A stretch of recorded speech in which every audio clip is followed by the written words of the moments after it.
Bueno, como les prometí el día anterior, pues vamos a continuar con esta serie acerca de los diezmos. Y habíamos hablado un poco acerca de Ezequiel 34, en donde había una exhortación para los pastores que se apacentaban a sí mismos. Explicamos ya anteriormente cuáles son los pastores asalariados. Son los que se comprometen con el hombre, y los que están comprometidos con Dios, a pesar de que tengan un salario, de los diezmos o las ofrendas que se recogen de una iglesia, como lo hacen también en la sinagoga, que se lo expliqué anteriormente. Las sinagogas ponen una cuota de acuerdo a los ingresos de la persona, solamente para que se den cuenta, porque algunos dicen que los judíos no piden. Los judíos es la gente que más da, primero, para que usted se dé cuenta. Los judíos conocen principios, por eso los judíos son prósperos, porque saben dar y saben poner a Dios en primer lugar, a pesar de que hayan rechazado al Mesías. Pero hay principios bíblicos que ellos conocen. Ahora, hablamos acerca de los pastores asalariados, los que se autopastorearon, y dijimos también que Dios no se contradice, porque también vamos a mencionar algunos versículos y vamos a hacer también análisis acerca de algunas porciones escriturales neotestamentarias y antiguo testamentarias. Quedamos hablando acerca de si los diezmos eran de la ley o antes de la ley, y también estos argumentos los conocen estas personas que enseñan en contra de los diezmos, que están en todo este paquete. Como les dije anteriormente, el paquete de los antidiezmos es un paquete inspirado por el espíritu del anticristo para la destrucción de iglesias, de congregaciones y de las almas. Lo explicaba porque no solamente están en contra de la existencia de los ministerios pastorales, del llamamiento de los siervos y de la autoridad delegada, sino que también están en contra de la oración congregacional, están en contra, además de los diezmos y las ofrendas económicas, que es lo que se pide ahora en este tiempo, en la era industrial. Y vamos a hablar también un poco más de eso más adelante. Están en contra también de la existencia de la iglesia como tal, reuniéndose en templos, porque dicen que nosotros somos el templo y que no necesitamos ningún pastor. Todo eso es rebelión crasa, total y absoluta, que es inspirada por el espíritu del anticristo. Y hablamos de que el apóstol Pablo daba un enfoque escatológico a este tipo de rebelión, una rebelión satánica en los últimos tiempos. Nosotros estamos viendo eso. En 33 años o más que yo tengo de estar sirviendo al Señor, yo no había visto todas estas cosas que estamos viendo en este tiempo. En 33 años. Ahora, las doctrinas básicas, fundamentales, están siendo atacadas por esta nueva generación de, entre comillas, cristianos que no son cristianos.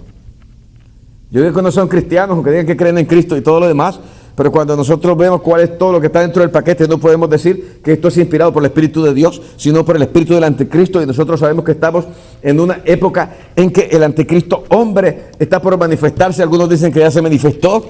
Yo les he explicado a ustedes que el Anticristo no es simplemente un hombre, sino también un sistema. Y nosotros estamos viviendo ya en el tiempo del sistema Anticristo que se vino desarrollando, y eso lo tengo en otros estudios. En internet tengo algo de eso. En la noticia profética del día yo explico algunas noticias y explico estos conceptos, que el anticristo no es simplemente un hombre, sino que también es un sistema. Y este sistema anticristo, que es un sistema imperial, existe antes de que nosotros existiéramos. Entonces, el mover del espíritu del anticristo es evidente. Estamos en tiempos de apostasía total. Primero apostataron las personas que estaban detrás de las ofrendas de pacto, de las grandes cantidades de dinero, los famosos apóstoles y profetas de la prosperidad, del movimiento apostólico y profético, que nosotros no estamos de acuerdo con las doctrinas que estas personas tienen, pero tampoco podemos estar de acuerdo con este movimiento, entre comillas, de sana doctrina, de estas personas que están atacando el diezmo y que tienen ese paquete de doctrinas que es anticristianas. Entonces, en Ezequiel, no solamente también hay una exhortación en el capítulo 34 hacia los pastores, sino también hacia las ovejas. Y en el versículo 17 dice: mas en cuanto a vosotras, ovejas mías, así ha dicho Jehová el Señor, he aquí yo juzgo entre oveja y oveja entre carneros. y machos cabríos. En otras palabras, Dios conoce a los que son suyos. Dentro de todas las congregaciones hay gente de Dios y hay gente que no es de Dios. En eso tenemos que ser específicos y claros y tenemos que entender lo que está escrito en la Biblia. Ahora, en el versículo 19 dice, en el 18 dice, os es poco que comáis los buenos pastos, sino que también holláis con vuestros pies lo que de vuestros pastos queda.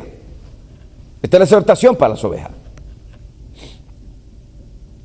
Ovejas que comen buen pasto, pero después de comer el pasto, pisotean el buen pasto para que las que vienen atrás coman pasto pisoteado, sucio, lleno de tierra.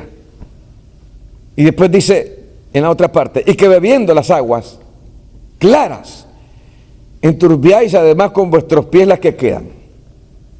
Versículo 19, la razón por la cual pisotean el pasto y enturbian las aguas, y mis ovejas comen lo hollado de vuestros pies y beben lo que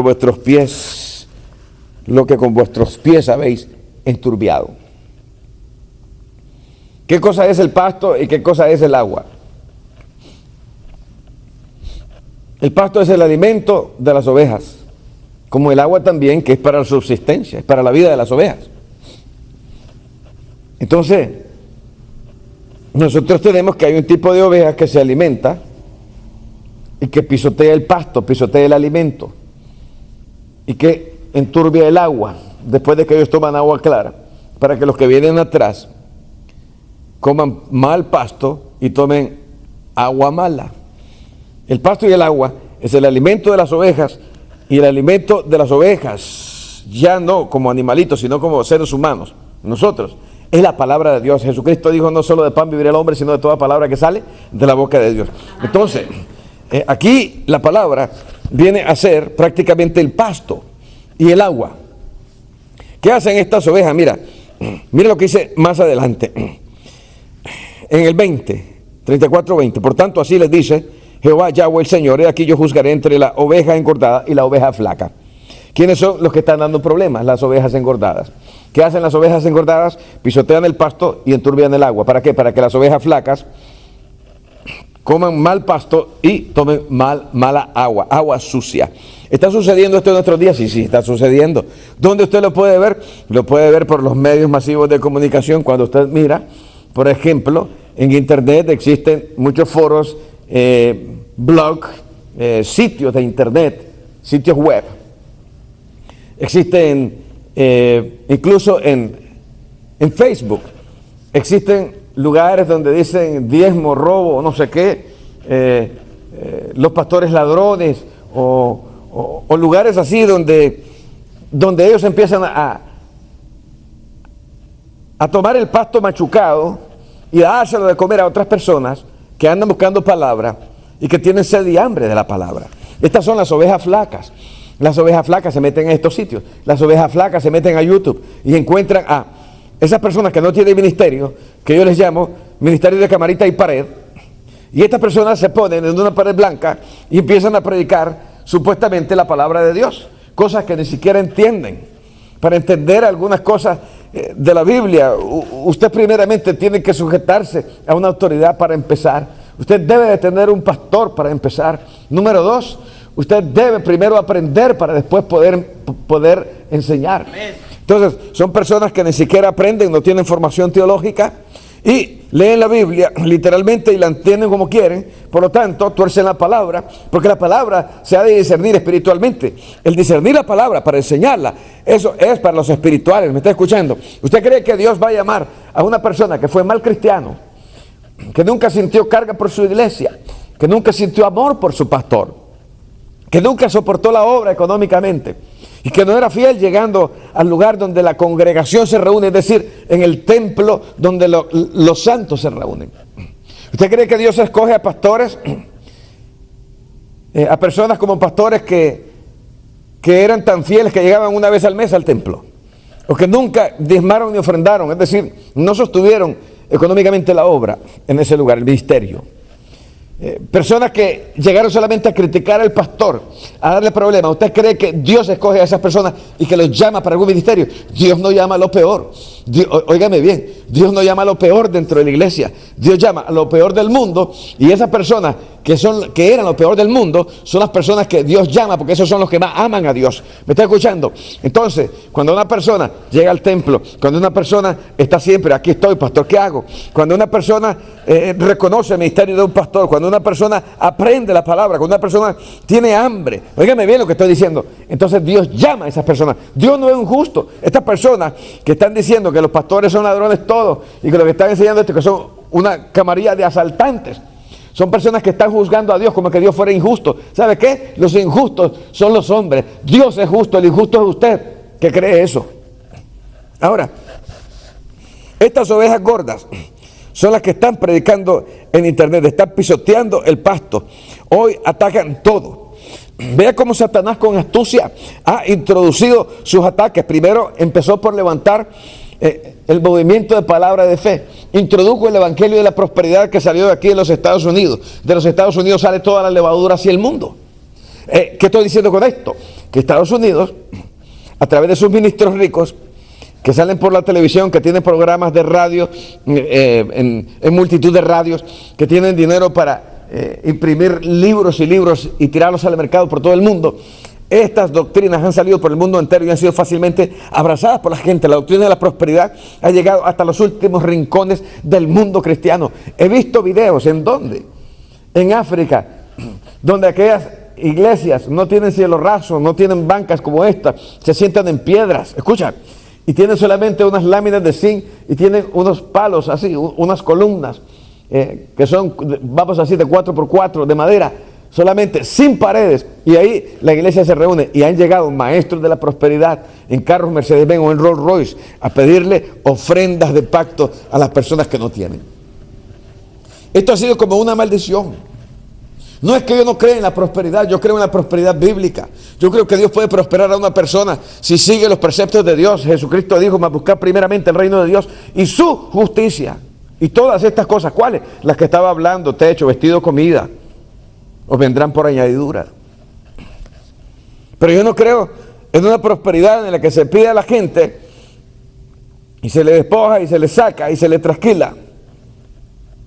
Y se le trasquila grandes cantidades de dinero de manera injusta, y que la persona prospere así, de esa forma, como los que quitan ofrendas de pacto. Una ofrenda de pacto de $3,000, una ofrenda de pacto de $4,000. El milagro va a venir. Tus hijos no van a pecar. Mentira del diablo. ¿Quién dice eso? Esos son solamente mecanismos para sacarle dinero a la gente. En esa prosperidad yo no creo. Ahora mira, entonces evoluciona el evangelio de la prosperidad y pasa al movimiento de restauración, y después del movimiento de restauración sigue caminando y llega hasta el movimiento apostólico profético. Luego surgen nuevas revelaciones, escúchame, y una de las más grandes revelaciones de estos tiempos es las ofrendas de pacto. Y surge entonces el G12, y el G12 se voltea y recopila todo lo que les mencioné anteriormente. Entonces, a partir de eso, se levanta entonces un movimiento en contra de todas estas cosas que el diablo está haciendo, y la gente se vuelca en contra de los falsos apóstoles y de los falsos profetas y de los que están pidiendo ofrendas de pacto. Hoy ya no se atacan las ofrendas de pacto. ¿Sabe qué? El diablo es astuto. Empezó por ahí y después diversificó el ataque y lo volteó contra los diezmos, contra las ofrendas, contra los pastores, contra la asistencia de las iglesias. Escúchame lo que estoy diciendo. Y el ataque ahora, este ataque diabólico, es un ataque masivo que ha salido del corazón del mismo infierno. Las personas no saben que es el diablo el que los está usando. Ellos creen que son instrumentos de Dios. ¿Sabe? Se van a cerrar, como les dije anteriormente, 100,000 iglesias. Usted sabe una cosa: hubo un tiempo en que ser pastor era respetado. Hoy ser pastor, las personas dicen, eso es vergonzoso. En Romanos capítulo 10, versículo del 13 al 15. Mira bien, lo vamos a leer. Romanos capítulo 10, te dije. Del versículo 13 al 15. Usted lo puede abrir ahí conmigo. Lo vamos a compartir para que usted vea qué cosa era. prácticamente ser predicador. Romanos capítulo 10, vamos a ver. Porque todo aquel que invocare el nombre del Señor será salvo. ¿Cómo pues invocarán a aquel en el cual no han creído? ¿Y cómo creerán en aquel de quien no han oído? ¿Y cómo oirán sin haber quien les predique? Versículo 15. ¿Cómo predicarán si no fueren enviados? Así como predican los de Camarita y Pared. Es decir, esas personas que están en contra de los ministerios pastorales, que están en contra de la existencia de las iglesias, esas personas que están en contra de la doctrina de los diezmos y las ofrendas, porque dicen los diezmos eran en grano y las ofrendas eran en especies también. Pero hay también versículos en la Biblia que te dicen que había ofrendas, hay 7 tipos de ofrendas y eso es otra temática. Y había también ofrendas monetarias. Hoy no te voy a hablar de eso, tal vez te paso un versículo más adelante para que tú te des cuenta, porque la Biblia hay que entenderla espiritualmente, no carnalmente. Y estas personas, ¿qué cosa es lo que están haciendo? Le están entendiendo carnalmente y están afectando a miles de pobres ovejas flacas, estas ovejas gordas, de Camarita y Pared. Ahora mira, y sigue diciendo, ¿y cómo predicarán si no fueran enviados? Como está escrito. ¿Cómo está qué? Como está escrito. Este versículo viene de la ley, viene de atrás del Antiguo Testamento. Eso está escrito en el libro de Salmos. Y oiga lo que dice: cuán hermosos son los pies de los que anuncian el evangelio de la paz, de los que anuncian el evangelio de los bienes. Wow. O sea que usted está viendo, ¿verdad? Ahora, ¿qué cosa está haciendo esta gente? Esta gente está diciéndole, no des. Incluso algunos dicen, si tú quieres dar el diezmo, entrégalo a cualquier lado, pero menos no lo des en la iglesia. Ese es el diablo, hermano. Que Dios reprenda al diablo. ¿Me está oyendo?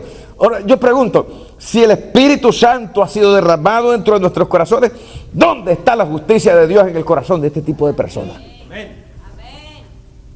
¿Acaso que el Espíritu Santo no nos guía a toda justicia y a toda verdad?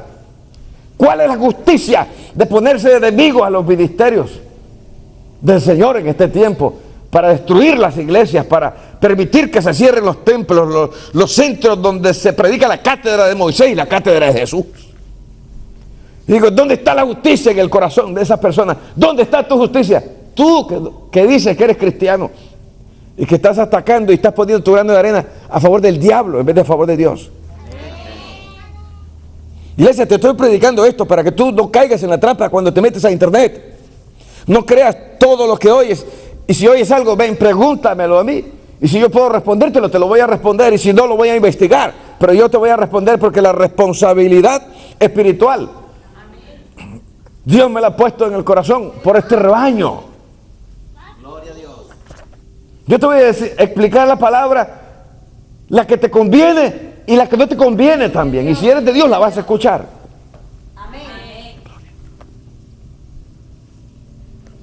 Mira, estas ovejas gordas, Ezequiel 34:21 dice, por cuanto empujasteis con el costado y con el hombro, y acorneaste con vuestros cuernos a todas las débiles, hasta que las echasteis y las dispersasteis, las ovejas gordas. Las ovejas que están predicando esta doctrina falsa, que es un combo espiritual diabólico, inspirado por el espíritu del anticristo. ¿Usted cree que Dios quiere desbaratar la iglesia? Estas ovejas gordas son como Faraón y como Egipto. Bendito es el Señor. Quieren que Israel, que significa príncipe de Dios, quieren que Israel no tenga sueldo. Quieren que un pastor no tenga sueldo y dicen, ese es un asalariado. Si él dijo, no pondrás bozal al buey que trilla, ¿qué cosas hacían en la ley? Había algunos que eran malintencionados y que metían al buey a arar, o metían al buey a caminar entre la cosecha y a recogerla en canastas, y cuando el buey tenía hambre e iba comiendo, para que no comiera, le amarraban el hocico al buey para que no comiera. O sea, el buey trabajaba en ese campo, ese era su trabajo, pero no querían que el buey tuviera salario. Yo digo, ¿es eso justicia? Pues eso es lo que quieren hacer también con los pastores en este tiempo. El hombre es injusto, Dios es justo. Por eso dice, no pondrás bozal al buey que trilla. ¿Por qué lo dice? No lo dice por los bueyes, lo dice por sus siervos en el Nuevo Testamento. Porque hay personas, y habían personas en el tiempo neotestamentario de la iglesia primitiva, que querían poner bozal a los pastores para que los pastores o los ancianos o pastores de las congregaciones no comieran de la iglesia. Yo te voy a decir algo. Aquí en Estados Unidos, yo tengo varios pastores amigos míos. Y casi todos los pastores, en más del 95% de los que yo conozco aquí, trabajan por personas como tú, que no tienen el corazón para Dios. No estoy diciendo a ti, ni a los que están aquí. Estoy hablándole a las personas que están predicando esta doctrina anticristiana inspirada por el espíritu del anticristo, porque han apostatado. Ahora mira, entonces estábamos hablando de Abraham, y ellos dicen y preguntan en qué consistían los diezmos entregados por Abraham a Melquisedec. Y tienen unas respuestas y unos análisis muy maravillosos que se los voy a compartir también en esta noche. En Génesis capítulo 14 del 1 al 20 está esta porción histórica de lo que le sucedió al gran patriarca Abraham.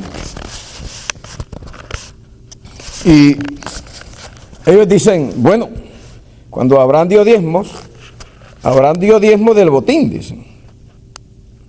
Y yo quiero que usted note que el botín no era el dinero de Abraham, los bienes de Abraham. Entonces, eso fue de lo que él tomó de los reyes del oriente, y fíjense que este era el botín, pero que no era realmente de Abraham. Significa, entonces, preguntan ellos, que usted tiene que ir y hacer guerra contra el vecino y traer los diezmos del botín a la iglesia. No, dicen. Y después dicen, y note que Melquisedec le da pan y vino a Abraham cuando él entrega el diezmo. Ahora le hacen la pregunta, ¿verdad?, a la gente, no digo a la congregación, porque generalmente la mayor parte de esto, ¿verdad?, no tienen congregación, sino que son simplemente ministros de camarita y pared, porque no tienen púlpito, nadie los invita a predicar, nunca salen a las iglesias porque no tienen ministerio, y están ahí como ovejas engordadas tratando de envenenar el corazón a las demás personas que quieren ayudar en la obra, que quieren poner, que quieren entregar diezmos y ofrendas para que vayan las personas que tienen hermosos los pies y hagan misiones en el mundo. ¿Por qué no hay tantos misioneros en el mundo ahora? Porque personas como estos están impidiendo que la obra de Dios se haga alrededor del mundo. Escucha bien, porque la obra de Dios se hace con las personas que se dejan tocar por el Señor. Y esto no es manipulación. Manipulación es lo que ustedes están haciendo con la gente. Hermano, usted que está aquí, no se deje manipular por nadie. Óigame bien, entienda la palabra, aprenda a digerirla en el nombre de Jesús. ¿Está escuchando lo que le estoy diciendo en esta hora? Ok, mira. Entonces vienen y dicen esto: cuando usted entregue sus diezmos en la iglesia al pastor, eso es lo que dicen ellos.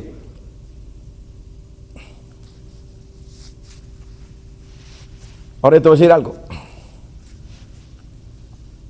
En mi experiencia, cuando yo me convierto hace más de 33 años, yo aprendo este principio bíblico de separar para Dios lo primero, la primera parte.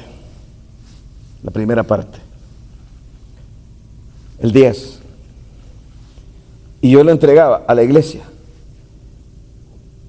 Yo no lo daba para el pastor, aunque hay veces se lo ponía en la mano al pastor. Yo lo entregaba por fe para Dios. Si tú lo estás dando para el hombre, por eso nunca vas a recibir nada, porque lo haces como para el hombre. Haz las cosas en el nombre de Jesús, hazlas para Dios. Comprende que aquí en el camino de la gracia todo se hace por fe. Si usted hace cosas que no las hace por fe, sino que las hace en la carne y no las puede discernir, entonces usted está perdiendo su tiempo. Si tú vienes aquí al templo y tú tienes corazón para Dios para ayudar, y tú vienes a darme el trabajo a mí, a limpiar el templo, a servir o a hacer un cargo, o lo que sea, y tú lo estás haciendo para mí, tú estás perdiendo el tiempo. Haz las cosas por fe y hazlas para Dios. ¿Está comprendiendo lo que estoy diciendo? Ahora, gloria a Dios. Mira bien. Bendito es el Señor. Y dicen esto, ¿verdad? ¿Por qué no te da pan y vino el pastor cuando tú le das los diezmos? ¿Verdad que no te le dan?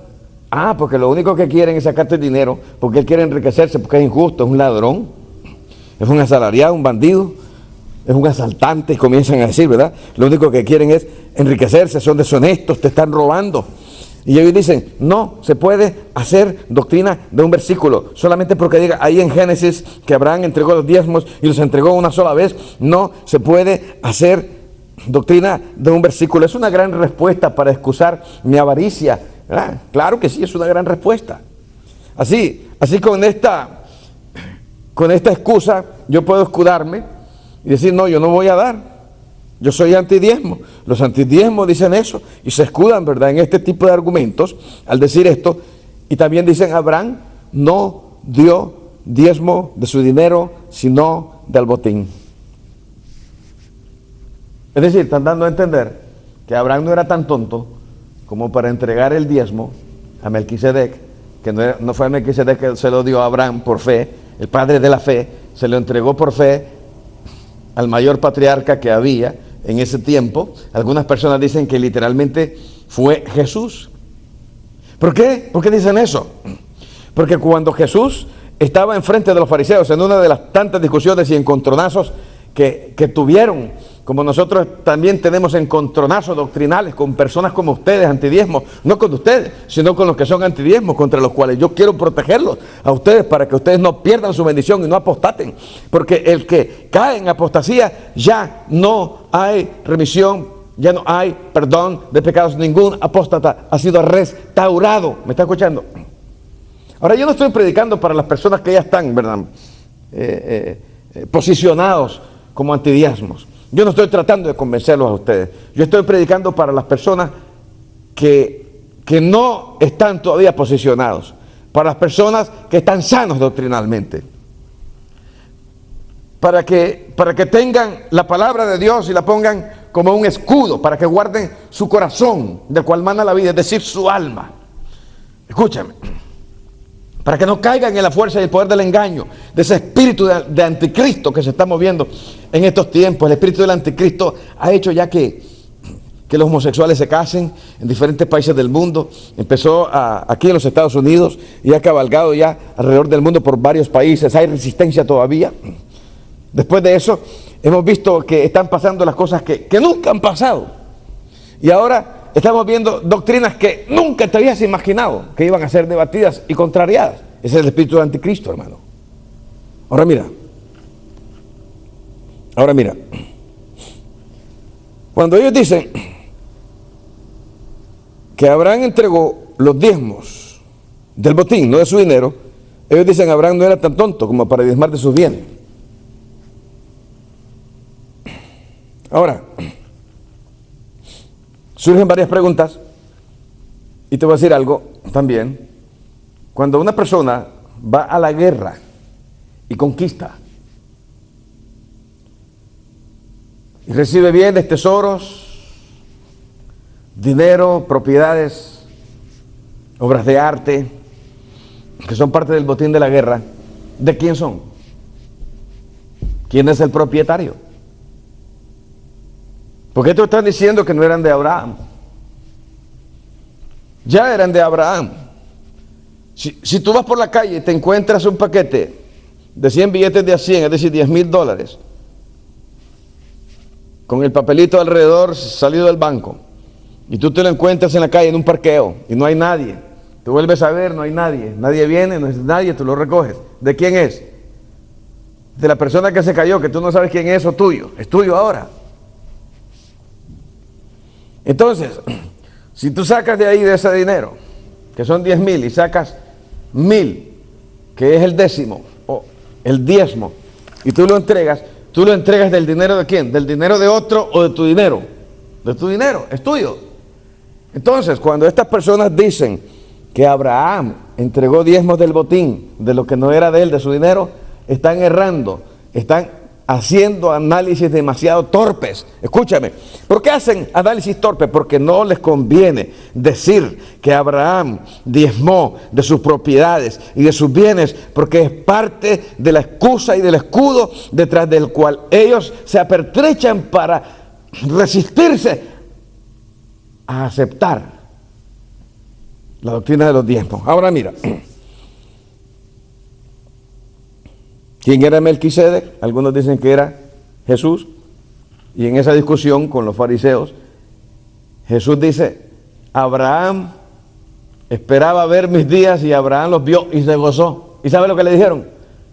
Le dijeron, todavía ni siquiera tienes 40 años y tú ya viste a Abraham. Porque ellos no entendían. Entonces la aplicación teológica es que en la personalidad de Melquisedec era el mismo Señor Jesús antes de que Jesús se llamara Jesús o Yeshua. ¿Me está escuchando? Entonces cuando Abraham lo ve, Abraham reconoce la grandeza de Melquisedec y entonces llega y honrándolo le entrega el décimo, es decir, el principio de todo. ¿Me está escuchando? ¿Qué hace entonces Melquisedec? Lo bendice. ¿Por qué? Porque el mayor bendice al menor. Escucha lo que estoy diciendo. Ahora, preguntas. ¿Por qué Abraham fue movido a entregar la décima parte a este hombre? ¿Por qué Abraham buscó a Melquisedec y Melquisedec salió a encontrarlo? ¿Por qué Melquisedec le entrega pan y vino a Abraham? ¿Por qué Abraham decide dar el 10% del total de esos bienes? Y no el 5, ni el 4, ni el 3, ni el 15, ni el 20, sino el 10, tan pronto el 10. ¿Por qué? ¿De dónde sale el conocimiento? ¿De dónde sale el concepto que Abraham adquirió? ¿Quién se lo enseñó? ¿De dónde salió? Son preguntas que surgen después de todo esto. Claro, Abraham no lo va a inventar y va a decir, oh, bueno, ¿cuánto le daré? ¿Cuánto le daré? Ah, le daré el 10. No. Abraham tenía sembrada la palabra de Dios. Mira, yo les estuve hablando anteriormente a ustedes aquí, en este lugar, acerca de la vida del patriarca Abraham, algo que es extrabíblico. Está en las tradiciones, y las tradiciones judías dicen, las tradiciones de los judíos dicen que cuando Abraham era pequeño hubieron señales cósmicas y que los amigos de Taré, y Taré era un alto militar en el imperio de Babilonia, cuando Nimrod era el rey. Entonces, Taré era el principal constructor de ídolos. Cuando nace Abraham, ¿qué fue lo que sucedió? Hubieron señales. Y las personas que llegaron a visitar a ese hombre importante, a Taré, se dieron cuenta de que estas señales vinieron por causa de Abraham. Llegaron a decírselo entonces a Nimrod. Y cuando le dijeron a Nimrod lo que ellos creían que se relacionaba con Abraham, que era alguien grande, que venía a hacer desaparecer de los 4 extremos de la tierra, por las 4 estrellas que vieron que se apagaron, que venía a suplantar poderes. Escúchame. Entonces vino Nimrod y dice, hay que mandarlo a matar. Entonces, antes de que lo mandaran a matar, Taré lo mandó a donde estaban los hijos de Noé. Y yo te enseño ahora mismo aquí un cuadro de las edades patriarcales, desde Adán hasta Isaac. Usted puede ver las barras ahí, y la penúltima barra que está señalada ahí con una flecha es Abraham. Usted mira aquí Noé, cuando atravesó a través del diluvio a los 600 años, y los hijos de Noé, Sem, Cam y Jafet, que estaban por alrededor de los 100 años de edad cuando el diluvio sucede. Ahora, tenemos ahí la barra de Sem, que nace en 1558 después de la caída del hombre, y que muere en el 2158, y más adelante tenemos el nacimiento de Abraham en el año 1948, que es el mismo año, ¿verdad?, prácticamente de la restauración del pueblo de Israel en este tiempo, el Israel moderno, y la muerte de Abraham en el año 2123. Si nosotros vemos cuál es el año de la muerte de Abraham y el año de la muerte de Sem murió después de Abraham. Entonces, cuando los mandaron a esa escuela a la edad de 3 años, aprendió conceptos, principios espirituales que fueron transferidos en la escuela espiritual que tenían los hijos de Noé, y Sem era el principal patriarca en el área espiritual. Por lo tanto, cuando Abraham regresa a su casa, ya regresa siendo un joven como de 40 años, un poco por ahí, dice la tradición, él tenía formación espiritual. Entonces usted se da cuenta de dónde vienen estos principios. Otras personas dicen que Melquisedec representaba a Sem, y que cuando Abraham vio a Sem, es decir, a su pariente, él reconoció la grandeza de su maestro espiritual y entregó entonces los diezmos, el diezmo, al patriarca mayor. El patriarca mayor bendice al menor, siendo Abraham un gran hombre, y lo entrega por fe. Y la ley no existía, sino que vino 430 años después. Entonces, habían leyes espirituales ya, pero la ley no existía a la manera de pacto. Nosotros conocemos, no nos hagamos los tontos, porque algunos dan argumentos diciendo, en un versículo que lo tengo a lo largo de todo este estudio, ese versículo dice que Dios bendijo a Abraham porque Abraham guardó los mandamientos, las leyes y los estatutos de Dios.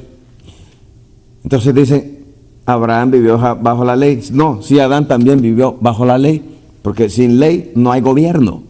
¿Usted entiende eso? Así que no nos hagamos los tontos, no tratemos de diversificar el asunto. Mira,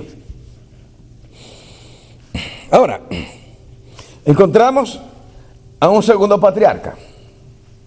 Algunas de las preguntas que hice respecto a Abraham van a ir siendo contestadas, así que vaya anotando con papel y lápiz, porque esas preguntas que yo hice acerca de él van a ser contestadas. Tenemos a Jacob.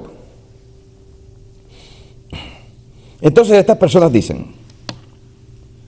antes del tiempo de Moisés, hay otros ejemplos de quienes diezmaban. Y ellos dicen, respuesta, solo Jacob, quien hizo voto de apartar el diezmo de todo con tal que el viaje que estaba realizando tuviera un desenlace feliz.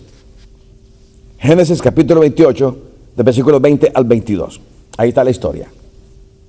Pero después de esto, la Biblia no dice que Jacob lo haya hecho. Ni siquiera dice que haya cumplido con su promesa de diezmar.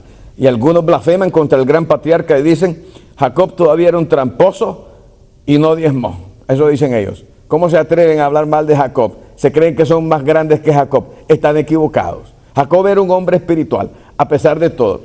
Y aunque Jacob, oiga bien, quiere decir tramposo, Jacob no usurpó la primogenitura. Escucha bien, sino que la mamá de Jacob lo llevó porque ella tenía revelación, una revelación que Isaac no tenía, porque cuando los niños estaban adentro, los gemelos, se estaban peleando, entonces vino una profecía y le dijo, 2 naciones hay en tu vientre.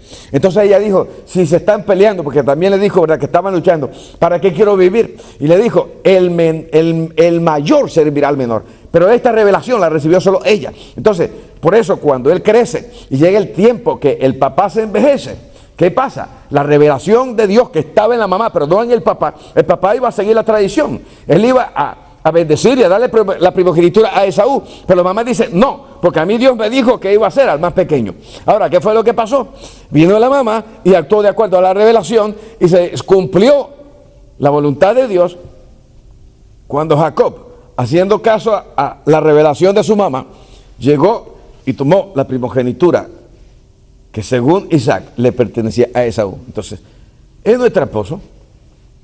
¿Quién lo indujo? La mamá. ¿Por qué lo hizo la mamá? Por revelación. ¿Por qué Jacob quería bendecir al que Dios había dicho que no? Porque no tenía conocimiento. Jacob era espiritual. Esaú era un profano. ¿Qué es un profano? Una persona que menosprecia las cosas espirituales. Así como estas personas de camarito y pared que están en contra del diezmo, que están en contra de los pastores, que están en contra de las iglesias, que están en contra de la existencia de los templos, que están en contra de la oración congregacional, porque todo esto es un paquete del anticristo. Esas personas son profanos, así como Esaú. El otro no, el otro sí, decía, la primogenitura es importante, porque a pesar de que es el doble de la herencia, también significa que de mi descendencia vendrá el Mesías. ¡Qué grande es eso! Alabado sea Dios. Entonces una persona carnal no puede pensar así como pensaba Jacob. Jacob sale corriendo y llega a un lugar que se llama Betel. Betel significa casa de Dios. Y ahí él se cansa, pone una piedra de almohada y se duerme. Y Dios le pone un sueño. Y en ese sueño él sueña con una escalera. Dicen algunos que es una escalera circular. No era una escalera así a 45 grados que tocaba la tierra y el cielo, sino que era una escalera circular por donde descendían y ascendían ángeles. Es decir, era una puerta dimensional de entrada a la tierra, el cielo tocando la tierra. Y ahí estaba él. Entonces cuando él se despierta, él se da cuenta que eso era una revelación de Dios. Y en ese momento, él empieza a orar y le hace un voto en oración a Dios. Oiga bien, esto no es un pacto ni una ofrenda de pacto, esto es un voto.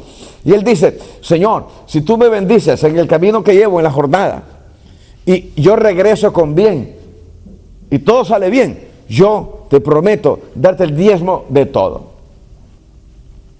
¿Eso fue antes de la ley? Claro que fue antes de la ley, el pacto de la ley. Ahora dicen, pero la Biblia no dice que diezmó. Oh. Y yo no voy a decir, ahí dice que me arruinaron, ¿por qué no? ¿Sabe por qué? Porque no se puede hacer apología de silencio. El argumento de silencio no es un argumento para votar doctrinas. Ya no tenemos un versículo, tenemos dos. De un versículo no se puede hacer doctrina, de dos versículos y más sí se puede hacer doctrina. Por lo tanto, tenemos evidencias bíblicas de que el diezmo existía antes del pacto de la ley. Y el que quiera creer lo que lo crea, y el que no quiera creer lo que no lo crea. ¿Me está escuchando? Amén. ¿Me está escuchando? Amén. Ok, vamos a seguir. Gloria a Dios. Gloria a Dios. Ahora mira, decir que, como la Biblia no dice que diezmó, es porque no diezmó, y aseverarlo, es peligroso. Porque no podemos hacer apología del silencio. Y ese es uno de los argumentos que estos tienen. Estos maestros de Camarita y Pared, que no tienen ministerio, que están en contra de los diezmos, en contra de las ofrendas, están en contra de la existencia de las iglesias, están en contra, escúchame, todo esto es un paquete diabólico, están en contra de los ministerios pastorales, están en contra de la palabra de Dios. Tienen un espíritu semejante al de Labán, porque Jacob se fue allá para donde Labán. ¿Y sabe lo que pasó? Trabajó 21 años. En los 21 años, en los 21 años, él solamente recibió salario unos pocos años. El último tercio recibió salario. Escúchame lo que estoy diciendo. Ahora, ¿qué fue lo que pasó? Que Labán te dio un espíritu de anticristo. Injusto. Porque el hombre es injusto y Dios es justo. Y Jacob pastoreaba. Y me voy a ir ahorita, ¿verdad? Porque Moisés también era pastor. Y para los egipcios, ser pastor era lo más bajo del mundo. Cuando hablamos de egipcios, estamos hablando de los del mundo. Estamos hablando de los que no son espirituales. Cuando hablamos de Egipto, estamos hablando no del reino de Dios, sino del reino de Satanás. En el reino de Satanás, ser pastor es lo último. Por eso cuando el diablo mira a un pastor, y cuando los que no son hijos de Dios miran a un pastor, ellos dicen, no trabaja un ladrón. Yo te voy a decir, ¿acaso que ser pastor es un deporte? Y entonces tú vas a decir, es una vocación, y como es vocación, entonces no tiene que... que no miramos también que los ingenieros, los abogados, los arquitectos, los periodistas, los doctores, los administradores de empresas también son por vocación, y ellos reciben también honorario. Ahora, ¿qué cosa le pasaba a Moisés? Estaba pastoreando. ¿Usted cree que Moisés no pasó hambre? ¿Usted cree que Moisés no pasó frío, no pasó calor? ¿Usted cree que Moisés no estaba trabajando solamente porque era pastor? Le estaba pasando ahora a Jacob, por 14 años trabajando sin salario. Porque el hombre es injusto, pero Dios es justo. Y estaba trabajando sin salario. Y como tenía el mismo espíritu del anticristo, el mismo espíritu de Faraón, y Faraón es el diablo.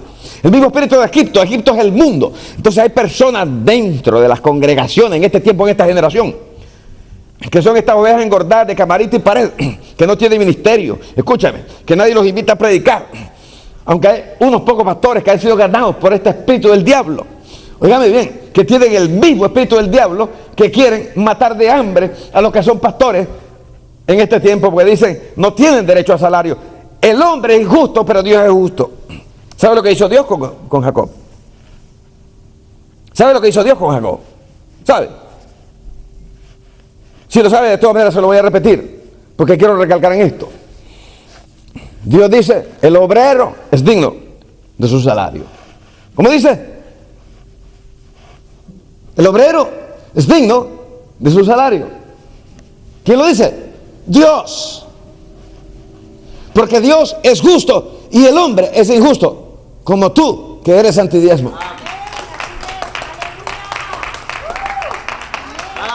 Gloria a Dios. Y Dios dice, ahora te voy a poner un salario. Y vas a hacer esto. Cuando las ovejas vayan al abrevadero, esto se lo dijo por revelación, vas a pelar los tallos de las avellanas que están ahí en el abrevadero donde llegan a tomar agua.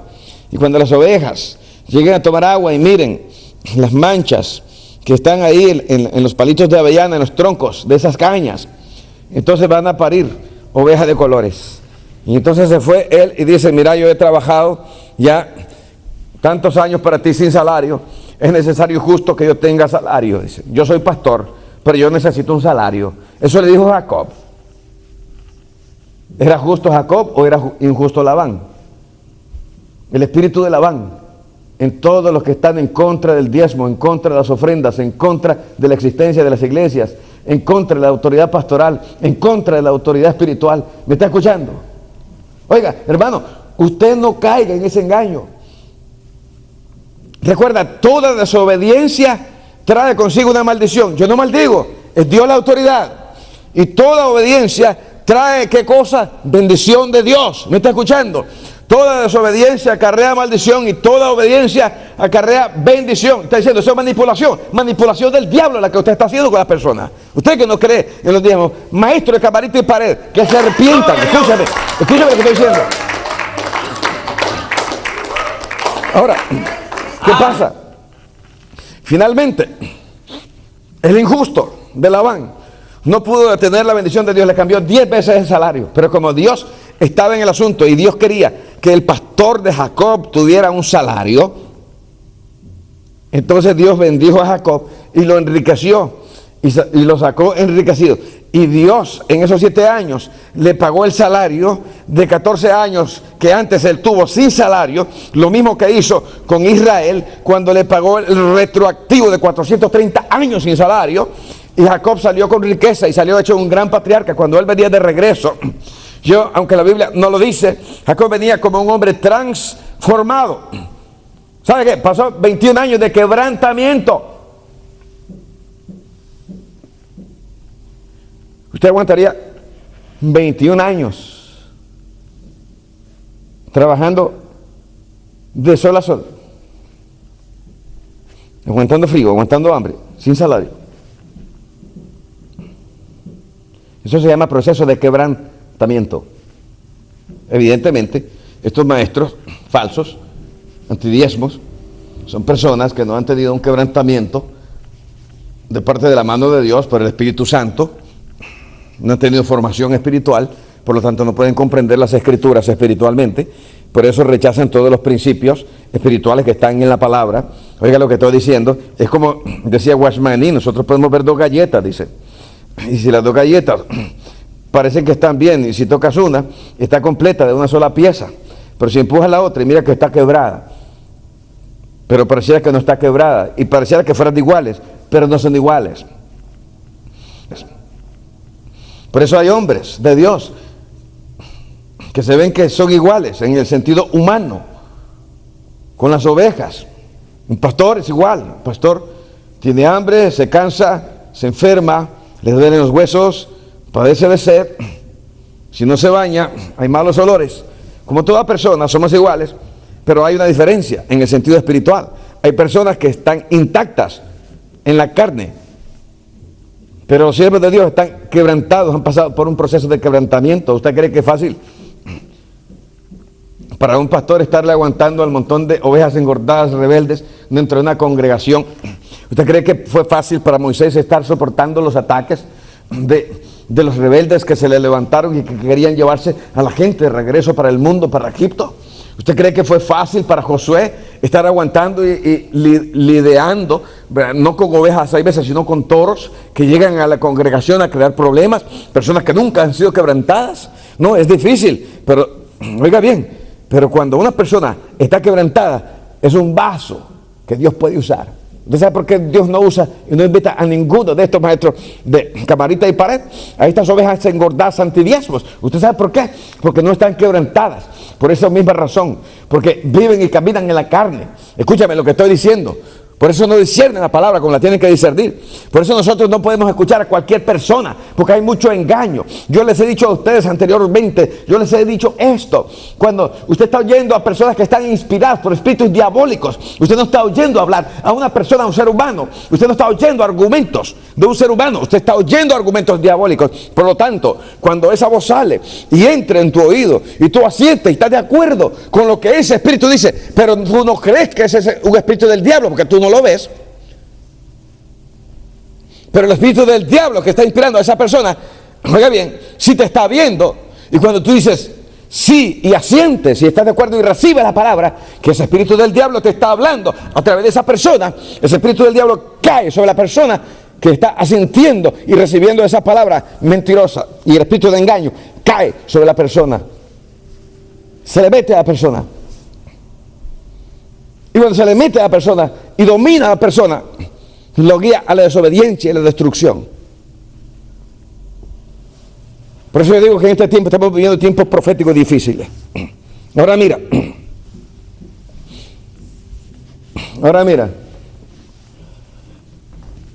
ya miramos un poco acerca de lo que pasó con Jacob. Esto es una serie, posiblemente vamos a tener que grabar uno más. Lo vamos a hacer en 3 semanas. Y queremos que usted esté bien claro acerca de todos los ataques que se hacen en contra de los siervos, en contra de estas doctrinas, que siempre han existido como parte del patrón y la estructura de la sana doctrina, pero que ahora está viniendo a ser atacada. El profeta David Wilkerson dijo que en los últimos tiempos Satanás atacaría los ministerios en el aspecto económico, para que los ministerios tuvieran problemas, para que las iglesias se cerraran, para que desaparecieran iglesias. Por eso usted está viendo que aquí en los Estados Unidos se abren aproximadamente 6,000 iglesias por año, se abren 4,500 iglesias por año y se cierran 6,000 por año. ¿Qué significa esto? ¿Verdad? Que estas ovejas están haciendo daño. Por eso Cristo dijo, cuando el Hijo del Hombre venga a la tierra, hallará fe en la tierra. Lo que va a hallar es una apostasía total, rampante. Porque muchos son los llamados y pocos los escogidos. ¿Y usted cree que estas personas son de los escogidos? No, si van a ser muchos. Están convenciendo un montón de personas, como los del movimiento apostólico profético han convencido también un montón de personas. Están convenciendo a un montón de personas en las congregaciones también. Esto es masivo. Y están diciéndole a la gente, salte de las iglesias, sal de ellas, pueblo mío, para que no seas partícipe. Dice que ellos malutilizando versículos de la Biblia. Y las personas que están creyendo estas cosas dicen, la iglesia empezó en las casas y va a terminar en las casas. Sí, pero no vamos a adelantar el proceso. Si viniera la persecución, escúchame, si viniera la persecución y si nos tocara a nosotros vivir esos momentos de persecución, y si los gobiernos, pero estoy diciendo los gobiernos, no las ovejas engordadas, ni gente que está a favor del diablo, ayudándole a los gobiernos influidos por el espíritu del anticristo en este anticristo sistema que nosotros estamos viviendo ahora. ¿Entiendes lo que estoy diciendo? Si eso viniera, nosotros lo vamos a enfrentar. Y si los templos tienen que desaparecer, los templos van a desaparecer. Pero van a desaparecer simplemente como parte del proceso profético que se ha de cumplir. Pero no, porque nosotros, si somos siervos de Dios, vamos a poner un granito de arena al lado de la obra del diablo para que se cierren los templos antes del tiempo. Cuando se cierren los templos, ¿sabe lo que va a pasar? Millones de personas van a volver al mundo, se los va a llevar el diablo. Y usted, oveja engordada, que está poniendo su granito de arena para eso, usted será culpable ante los ojos de Dios. Cuando usted llegue ante la presencia de Dios y Dios te pregunte, ¿tú sabes cuántas iglesias se cerraron? Por tu culpa.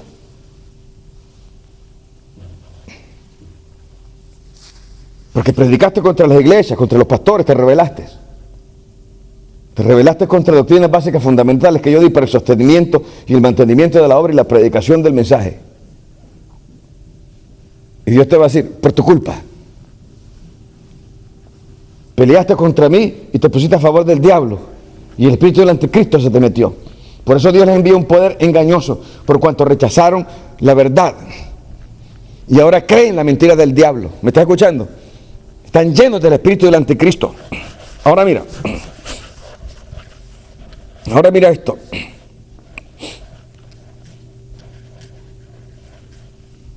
Mira esto.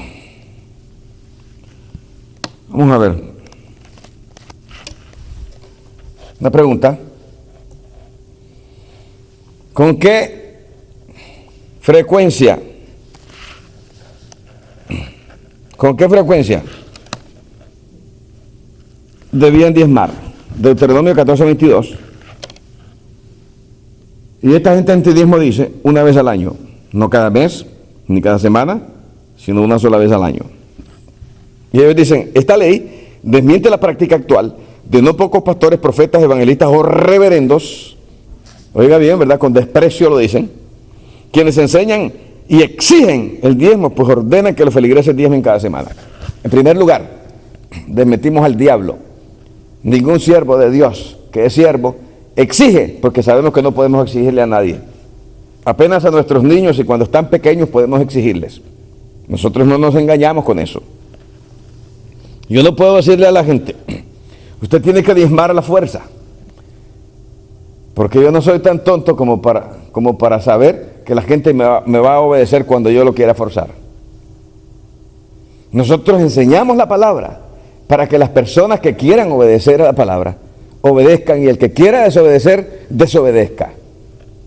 Entonces el diezmo no se le puede exigir a nadie.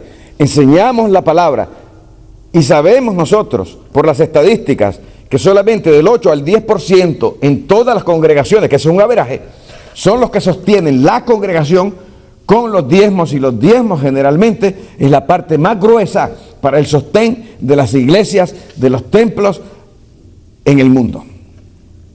Entonces, ¿qué pasa con el 90%?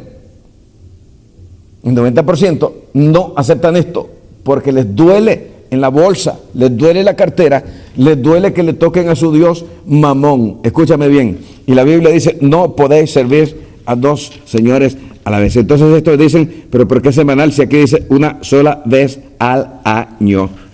Oh. Entonces vienen ellos y argumentan y dicen, lo que está sucediendo es que ustedes están siendo engañados, porque en Deuteronomio 14:22 dice, indefectiblemente diezmarás del producto del grano que rendiera tu campo cada año. Entonces dicen, respuesta, una vez al año, no cada mes, sino una vez al año. Y preguntan, ¿coincide esto con la práctica de exigir el diezmo cada mes? No, ya dijimos que no exigimos, sino que enseñamos la palabra para el que quiera hacerlo. Ahora, ellos dicen, ¿por qué Dios establece esta clase de diezmo anual? Bueno, yo te voy a dar una respuesta. Porque Israel se movía dentro de una economía agrícola y ganadera, no era una economía industrial. No existía la fábrica de la Coca-Cola, ni grandes enlatadoras, no existía la Microsoft, no existía la Dell, no existía la Toyota, no existía la Ford, la General Motors. No era una época industrial, era una época agrícola y ganadera. Israel se movía en dos principales temporadas agrícolas, la de la primavera y la del otoño. En la primavera se celebraban 4 fiestas que estaban relacionadas con la primer venida del Mesías a la tierra. Se celebraba entonces en ese tiempo, que va ahí por el mes de marzo en nuestro calendario pagano, que es el calendario de Dios es otro, pero el diablo diversifica para hacer perder estas importantes fiestas que marcan los tiempos de Dios.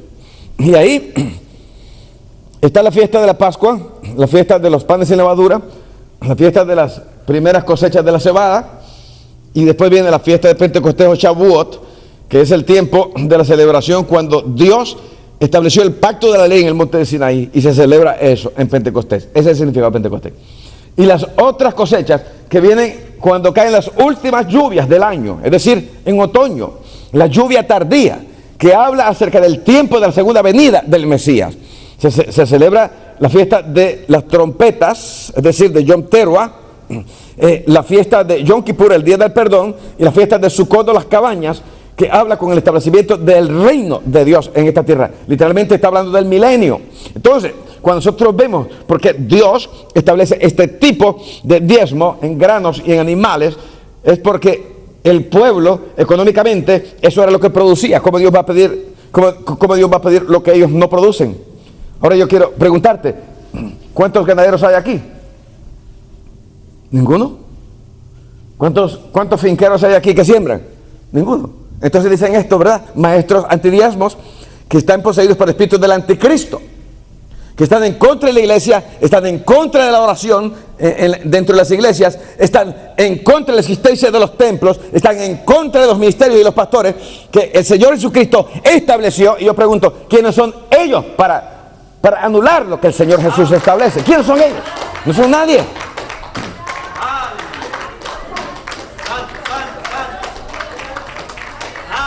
Ahora, mira bien, ellos dicen, como no hay personas que producen granos, ganado, entonces no hay que diezmar. Tampoco tengo ofrenda porque eran en especias. Ese es el diablo. Quiere hacer desaparecer todo lo que es de Dios o es objeto de culto. El espíritu del anticristo está en estas personas. Escucha, abre los ojos, discierne, no te duermas. Mira, ahora, ¿por qué nosotros hoy traemos dinero? Porque nosotros no tenemos más que producir que nuestra propia fuerza de trabajo vendida, porque somos obreros. Vamos a la fábrica y cada semana yo recibo un cheque por el trabajo que yo rindo para un patrón que es un industrial, que él es el que me paga. ¿Quién me consiguió el trabajo? Dios. ¿De quiénes son las riquezas? De Dios. Pero esta gente tomó las riquezas injustas y las administra, y yo recibo también parte de esas riquezas injustas en mi bolsillo.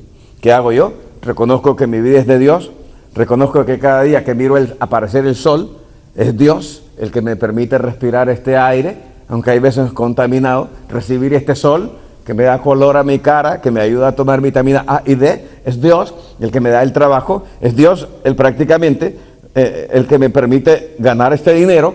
Y como yo soy agradecido, entonces yo lo que hago es que aparto el principio, es decir, el 10, para que el resto de mi trabajo en señal de agradecimiento, Dios mire a través de mis hechos mi fe. ¿Por qué? Porque la fe se muestra por las obras. Amén. ¿Cómo le enseñas a Dios que lo amas? A través de tus obras, de tus hechos. Entonces el diezmo es una forma de honrar a Dios. Pero es que Cristo no está aquí y Melquisedec, que era Cristo y ya no está, y como si Cristo... no, pero si tampoco, la Biblia dice que el diezmo en el tiempo de la ley era cosa sagrada apartada para Jehová. ¿Y acaso Dios estaba en el templo literalmente recibiendo los diezmos? No, ¿a quién se los daban? A hombres. Pero cuando los hombres los recibían, ¿quién los recibía? Figurativamente, Dios. ¿Por qué? Porque Dios sostenía a sus siervos. Porque no pondrás bozal al buey que trilla. Y Dios lo establece. Y establece también este mecanismo para el sostén de la obra y para el sostén de los que enseñan la palabra. Porque el que trabaja para el altar del altar vive. Dice, aquí no hay altar, no se sacrifica nada. Este es el altar neotestamentario. El sacrificio es Cristo. Nosotros sabemos que no vamos a tomar literalmente las cosas de la ley y sacrificar corderos otra vez, porque no somos tan torpes, entendemos lo que pasó. Es aquí el cordero de Dios que quita el pecado del mundo. Entendemos que Cristo es el cordero, que cuando se sacrificaban corderos y las ofrendas eran animales y eran derramamientos de sangre en el antiguo pacto, eran simplemente tipos de Cristo. Ahora que Cristo cumple la ley ritual, porque hay dos clases de leyes, y quizás esto lo vamos a tocar en la próxima enseñanza, la próxima semana. Esto es una serie, estoy terminando. Y vamos a hablar también acerca del sacerdocio de Melquisedec y nuestro sacerdocio, que es comparativo, porque hoy están diciendo que no tenemos que diezmar, que no hay a quien diezmar, porque ya Leví no existe. Y como yo soy sacerdote, y como Cristo no está, no tengo que diezmar. Porque Cristo tiene que estar aquí para que yo le dé los diezmos. Ya dijimos, Dios no estaba, cuando se lo entregaban a los levitas, era figurativamente que se lo estaban entregando. ¿A quién? A Dios. Entonces, no nos hagamos los tontos. Podemos tratar de desvirtuar las escrituras y las tipologías y los simbolismos para crear confusión, pero el que es espiritual entiende las cosas espirituales. No a conveniencia. A conveniencia estás creyendo tú que eres antidiezmo. No usted, hermano. Ustedes no. Los que nos van a ver a través de las cámaras, que son personas que a conveniencia entienden la palabra, porque sí les gustan las promesas antiguo testamentarias, pero dicen que la ley se terminó, que Cristo clavó la ley en la cruz y que ahora ya no vivimos bajo la ley, por lo tanto no hay leyes, no hay mandamientos, no hay ordenanza. Vamos a hablar también de los aspectos de la ley para que usted vea ¿Cómo funciona esto? Porque no entienden. Oye, si tú vives sin ley, entonces tú puedes hacer lo que tú quieras. Pues nadie te manda. Tú eres libre. Eso es libertinaje. Tenemos libertad en Cristo, pero libertad dentro de el área que el Señor nos marcó a través de los mandamientos de la gracia, porque en la gracia hay mandamientos, y eso lo vamos a ver también en el próximo estudio que vamos a tener acerca de esto. Esta es una serie, posiblemente lo vamos a terminar en 3, es lo que estoy calculando, y vamos a explicar esos aspectos. Así es que hay demasiadas inconsistencias y torceduras de la palabra que vienen a ser no más que excusas por estos maestros de cámara y pared. Es peligroso convertirnos en maestros nosotros mismos, erigirnos como maestros nosotros mismos, sabiendo que vamos a recibir mayor condenación, dice la Escritura. Sin embargo, esta gente se tira para ser maestro. Quisieran tener un púlpito por el glamour del púlpito, pero a lo mejor ni siquiera se han humillado en las congregaciones donde ellos asistieron por algún tiempo, pero ahora son agentes libres para siempre, porque el diablo ya los sacó de las congregaciones. Por aquello de que tenían que salir de las congregaciones, el diablo los sacó. Por eso ahora andan perdidos como ovejas sin pastor. ¿Está escuchando? Porque no supieron encontrar un balance y no fueron humildes como para llegar, para ponerse debajo de la autoridad de un pastor que los ministrara y que los sanara de las heridas que les hicieron en esa iglesia de la prosperidad donde los dejaron destrozados, y por eso andan perdidos ahora como ovejas sin pastor. Yo te voy a pedir, iglesia, en esta tarde que recapacites, que no te dejes engañar. El Señor te ama, Cristo viene pronto y necesitamos mantenernos firmes con el escudo de la fe listo, haciendo apología y defensa de la fe, defendiendo la palabra.